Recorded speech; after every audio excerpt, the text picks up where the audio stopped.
Nathan Gorman is a name that I had heard before, but I've actually just sat down and watched the first full fight that I've been able to catch of his.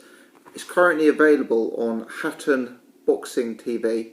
So that's two words. The first word Hatton, as in Ricky Hatton. The second word Boxing TV as one word.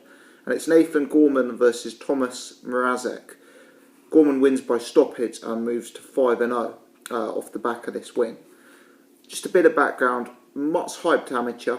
Gorman, I think he had 11 amateur fights from what I read.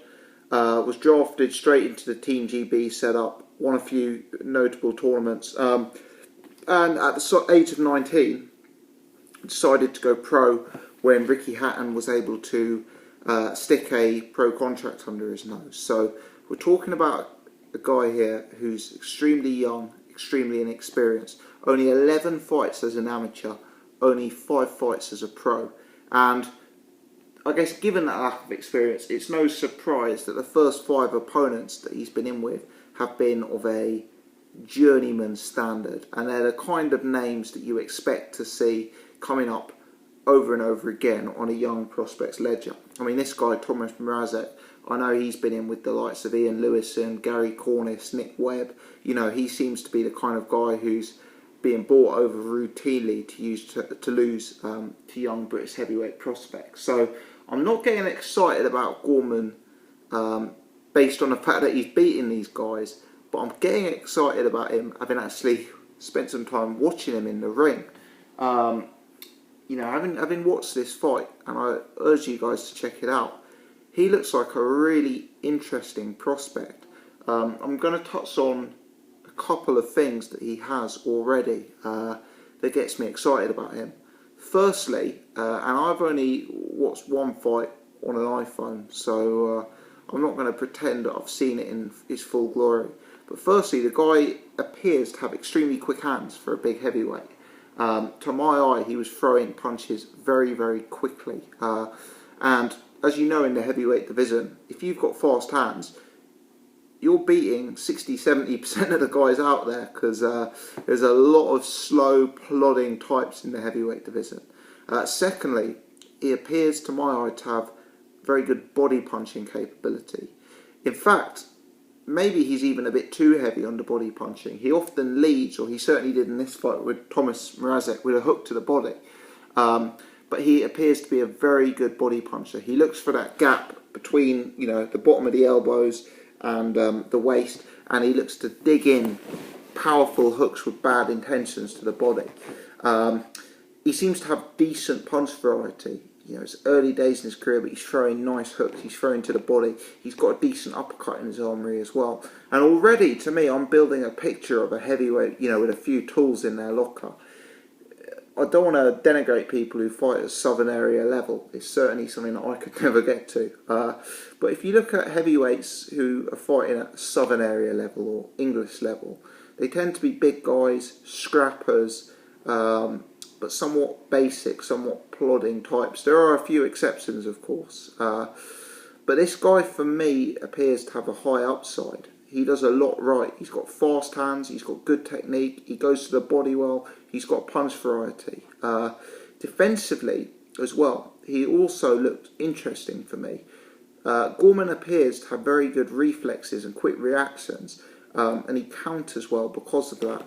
So admittedly, against a low level of opposition, the opponent was throwing a slow, lumbering lead, and Gorman was instantly able to dodge, you know, bit of head movement, bit of upper body movement, you know, perhaps he'd get a bit low, and then he'd counter off that. So, you know, the opponent was throwing a lazy jab, Gorman was kind of moving back from it and then coming back with an uppercut and catching him. You know, this is really decent stuff to see. And when you're seeing a guy who's 5-0 and only just turned 20 years old, pulling off moves like that in the ring, you're wondering, what will this guy look like after 10 more fights when he's 23, 24, when he's got a bit more experience under his belt? For me, he's a real exciting prospect to watch. And if I look at him in the context of British fighters, he already, for me, appears to have more of a completely rounded skill set than the likes of Ian Lewison, than the likes of Dominic Akinlade, than the likes of Gary Cornish. You know, for me, Gorman does a lot that's very, very right in there. He's heavy-handed as well, or at least he appears to be at this stage of his career. I think of the 5 fights he's had, four of them have ended by a knockout victory. So he appears to have at least some knockout power as well, albeit admittedly at a slightly lower level than some of the other heavyweights that I've just mentioned. But for me, this is an interesting prospect and one to check out. There are, of course, a few things to work on. I believe he needs to work on establishing his jab more.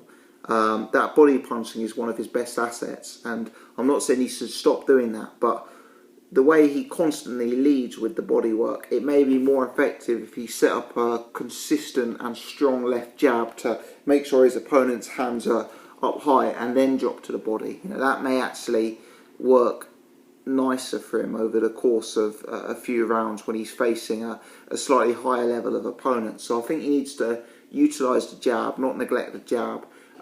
Also, the fact that he's got good reactions, the fact that he appears to be able to see opponents' punches before they're coming and can sort of bob and weave underneath them and counter them, that's brilliant. But at the same time, it doesn't mean you should leave your hands down by your waist. You know, if you can dodge a punch and counter it, brilliant, but you want to keep your hands in front of your chin. And as you face a better level of opposition, those punches are going to be coming at you slightly quicker, slightly harder, with slightly better technique. So it's something to be very mindful of. And of course, there is an element of rawness, there's an element of greenness. Fundamentally, he's a 20-year-old guy who's had a limited amateur career and is just at the start of his pro career. But I like what I'm seeing here. Hand speed, power, punch variety, body work, you know, good reactions. That's an interesting fighter for me. That's a fighter that I want to follow, and that's a fighter with some real potential upside. Obviously, he's signed by Ricky Hatton. Ricky Hatton, I think it's fair to say, has had mixed fortunes as a manager promoter of late, but certainly if he can keep Gorman busy, if he can keep him gradually stepping up the level of opposition, Gorman's going to be an interesting kid to follow. Next time out, Gorman is taking a step up in class, and in his 6th fight he'll be fighting for the Central Area Heavyweight title. He'll be fighting against a guy called David Howe. Now I'm going to be honest and say I haven't seen Howe fight before. I understand he's a guy in his mid to late 30s, very tall. I think he's 6'8". If memory serves, and I may have got this wrong, I tried to look into Howe historically when there was some suggestion he'd fight David Allen, but I might have got that wrong. So yeah, apologies if I have. But looking at Howe's record, he's lost 3 times. He's been outpointed by Dorian Darts, and he's been stopped as well. And I'd need to check his box rec again, but it may have been from memory that he got stopped by someone with a losing record. So even though he's a bit more experienced, even though he's bigger than Gorman, he's had more pro fights than Gorman, and maybe, you know, he's mixed at a slightly higher level than Gorman, he looks like the profile of fighter who Gorman's upside should easily pick him through. You know, what I'm seeing in Gorman looks above Central Area level, looks above the kind of guy who's going to get outpointed by Dorian Darts, and you'd expect him to beat David Howe with a bit in hand off the back of that. But of course, boxing isn't a game that's fought on paper. You know, it's not a game where you can simply match up Box Rec 1 with Box Rec 2 and decide who's going to be the winner. There's all sorts of things, styles, experience, heart, chin, you know, that we've got to factor in. And with Gorman being untested and, you know, relatively inexperienced, it's not one to bet your life savings on. But for me, Gorman is someone I'm going to be very much keeping an eye open for as he goes through his career, and someone who I'm excited to see next time out. And if I can, I'll certainly watch that Central Area title fight that he's in. When you check him out, remember at all times, this is a guy who's 20 years old with a limited amateur pedigree. I